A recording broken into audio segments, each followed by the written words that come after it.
de Cambio.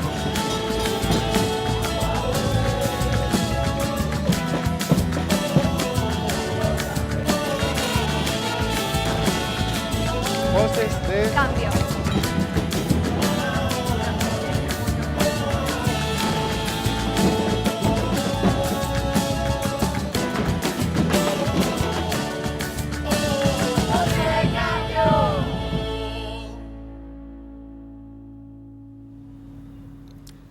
Bienvenidos.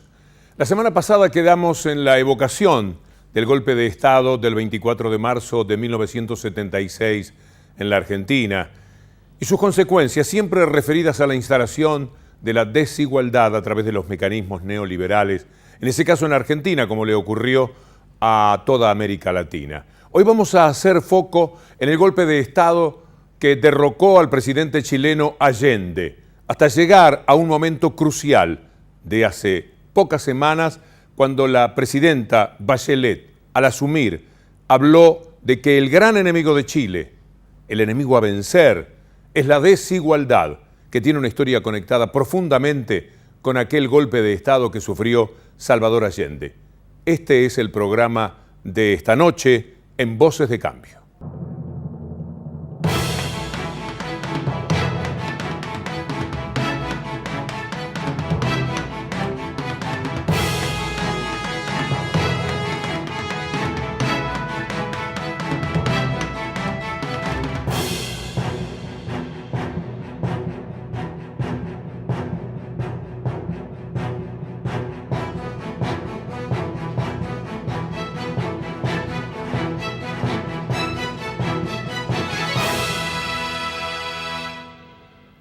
Amigos, sé que la semana pasada les resultó muy impactante el testimonio que presentamos del embajador de Estados Unidos en Chile en los tiempos de Allende, Edward Corry.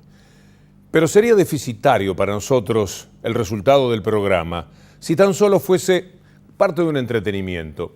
Miren ustedes, un embajador que reconoce esto tiempo después del episodio del golpe de Estado.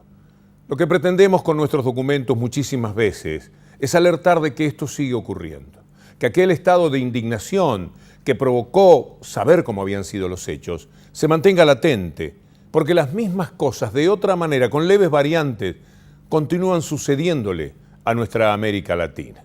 Vamos a repasar ese documento, pero les pedimos que estén muy alertas, que sea mucho más impactante todavía que un documento que se ve como parte de un programa de televisión que pretende estar bien informado. Queremos ser un programa de televisión que juntos nos ayude a pensar, a recordar, a juzgar, a evaluar y a crecer. How much money then was given to Allende's opponent, and what was it for? It was a total of $2.7 million was spent through the CIA. The goal was to create a pillar of democratic stability to be the counter pillar to the Castro message of socialist Marxism-Leninism. Ordered the CIA to prevent Allende from assuming the presidency. And what happened was three of the top generals met with our military attaché, called them in, and said, what would the United States like us to do? In effect, asking us to support a coup. A 5 or 6 minute disquisition on how he was going to smash Allende. Smash Allende. Smash. Called him an SOB. And I think also a bastard. He said, that SOB, that SOB. En una obra de teatro dedicada a Galileo Galilei, Galileo estaba muy molesto con las cosas de su tiempo y alguien, viéndolo tan enojado, le decía, por favor, serénate. Y Galileo le respondía, no, tú indígnate. Y esto es lo que tiene que ocurrirnos con ciertos documentos de esta historia tenebrosa que han escrito sobre América Latina, porque lo que hoy queremos revisar con ustedes son las consecuencias que esto trajo. ¿Qué pasó después del golpe Allende? ¿Siguió la vida normalmente? ¿Se cumplió algo de lo que el pueblo chileno había votado para llevar a cabo con el gobierno de Allende. De ninguna manera. Lo que ocurrió fue que se profundizó la desigualdad, ese virus inoculado en América Latina como en ninguna otra parte del mundo. Pasaron los años y Chile, tan celebrada económicamente en el mundo por el neoliberalismo, tenía una historia que verán ustedes en el final del recorrido que vamos a hacer ahora, cómo culmina con las palabras de la presidenta Bachelet diciendo cuál es el enemigo real con el que Chile tiene que debatirse. Lo que van a ver es al presidente Nixon, en continuidad con lo que decía el embajador, pensando cómo abatir aquel gobierno democrático de los chilenos. Verán después también lo que ocurría en los mensajes radiales enviados entre Pinochet y los militares que cumplían con sus órdenes. Y tendrán más adelante las estadísticas que dieron lugar a que Chile se fuese convirtiendo en uno de los países más desiguales de nuestra América Latina. Interested in obtaining loans from international organizations where we have a vote, and I indicated that wherever we had a vote, where Chile was involved, that unless there were strong considerations on the other side, that we would vote against them. El señor Nixon es presidente de Estados Unidos y yo soy presidente de Chile. Yo no tendré un término despectivo contra el señor Nixon mientras el señor Nixon respete al presidente de Chile. Estados Unidos bloqueó la venta de cobre y la economía chilena tambaleó como había prometido Nixon. La inflación aumentó, las divisas escasearon y la crisis económica se hizo galopante mientras proseguían las tomas de industrias.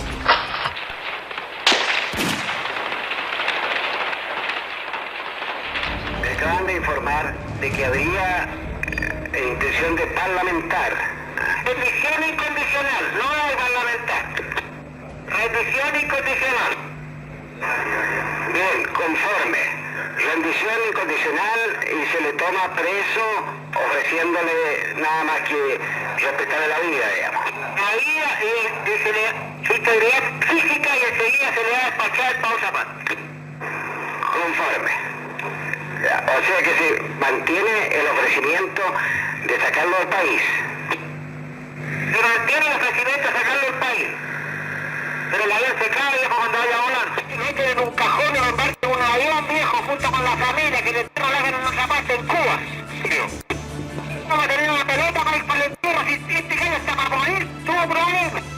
Conforme, la información se va a mantener reservada. En 1973, cuando Pinochet asaltó la presidencia, el desempleo se ubicaba en 4,3%. 10 años después de haber aplicado el modelo de libre mercado, la desocupación se ubicó en 22%. Igual pasó con la pobreza, que pasó del 20% en 1973 al 40% a finales de la década de 1980. En cuanto a la deuda, se multiplicó y el PIB cayó un 19%. Las principales empresas tuvieron que ser asistidas o quebraron. El 10% de los ingresos por exportaciones se destinó a la compra de armas. Para 1987, según indicadores oficiales, Chile estaba tan subdesarrollado como hace 16 años atrás, además de reportar más desigualdad social. Creemos que puede haber un Chile diferente y mucho más justo. Quiero que el día que vuelva a dejar esta casa, ustedes sientan que su vida ha cambiado para mejor. Que Chile no es solo un listado de indicadores o estadísticas, sino una mejor patria para vivir, una mejor sociedad para toda su gente. Un programa que compromete una gran reforma tributaria que consagrará el principio de que quienes tienen más contribuyan con más al bienestar de todas y todos. Chile tiene un solo gran adversario y eso se llama desigualdad. Desigualdad. Y solo juntos podremos enfrentarla. Ese es el camino que Chile intentará recorrer ahora. Vamos a conectarnos con Martín Oppenheim, filósofo, director de la División de Desarrollo Social de la CEPAL, que es la Comisión Económica para América Latina y el Caribe, para entender cómo fueron aquellos planes de ajuste, cómo los llevaron a cabo y cuáles fueron sus consecuencias. La ofensiva neoliberal entra no en el mismo momento en los distintos países de América Latina. Chile es el país pionero, quizás es el modelo más claro donde está vinculado la ofensiva neoliberal o la implantación de un modelo con la desmovilización social y la represión política. Es decir, claramente hay un matrimonio entre dictadura, invisibilización de la sociedad y sobre todo de los sectores más perjudicados por el modelo neoliberal y aplicación muy fuerte de políticas de privatización de servicios sociales, de jibarización del Estado social, de apertura del mercado y desregulación de los mercados y reforma de la ley laboral, digamos, para flexibilizar el tipo de contratación y negociación laboral. Es decir, todo el ABC del neoliberalismo que perjudica, ¿no es cierto?, y precariza a los sectores más vulnerables de la población, se dan claramente en un momento que nadie puede protestar. En los años 80 y los años 90, pero sobre todo en los años 90, en la mayoría de los países de América Latina hubo un proceso de concentración de la riqueza. Medido como se mida. Hay una medida que es tradicional, que es un índice de los economistas, que es el coeficiente de Gini, que cuanto más sube el coeficiente de Gini significa que hay peor distribución del ingreso, y el coeficiente de Gini subió en prácticamente todos los países de América Latina, salvo Uruguay, sobre todo durante los años 90, no es tan homogéneo durante los años 80. Es decir, se dispara después. Ahora, de todas maneras, uno podría pensar, o sea, es bastante así, que las principales medidas que sentaron el orden económico, ¿ya?, y el orden institucional propios del neoliberalismo, que se hicieron durante dictaduras, surtieron sus mayores efectos 10 años después también, ¿ya? Es decir, con más fuerza en los 90, pero ya en los 80. En Argentina, digamos, en los 90 fue donde fue más fuerte. Tal es el caso que la década de los 90, solamente el 10% más rico de la población incrementó sus ingresos relativos. Y los 9 deciles para abajo se deterioraron sus ingresos relativos. Eso da una idea de cómo se concentró arriba la riqueza o el ingreso, en la distribución del ingreso. En el caso de Chile hubo una muy alta concentración del ingreso en los años 80, en cambio, antes. Si uno mirara desde una perspectiva casi de afuera del planeta Tierra o de América Latina, una perspectiva de 50 años plazo, diría que hoy el problema es que la democracia en América Latina tiene que reinventarse, o se está reinventando, para ir más allá, digamos, del mero fortalecimiento de instituciones políticas, democráticas, representativas clásicas, para poder dar espacio a una profundización de la democracia social. ¿Cuántas verdades contiene lo que dice Martín Oppenheim? Gonzalo Durán y Marco Kremerman son dos economistas chilenos reconocidos. La Fundación Sol es la que ellos integran y han hecho un ejercicio de imaginación. Si Chile fuera un país de 100 personas, tan solo, habría una sola de 100, dueña del 30% de las riquezas de Chile. Si fueran 1000, sería dueña del 20%. Y si fueran 10.000, sería dueña del 10%. 9.999 tendrían que conformarse con el resto. Este es el nivel de desigualdad al que se ha llegado en América Latina en general, que hoy miramos a través de Chile, pero esto fue lo que sucedió con aquellas recetas económicas de los años 90, de las que vamos a hablar después de la pausa, sobre todo cuando descubramos con ustedes cómo ese régimen económico que imperó en Chile y en buena parte de América Latina era sumamente elogiado por el mundo neoliberal. Será tras la pausa.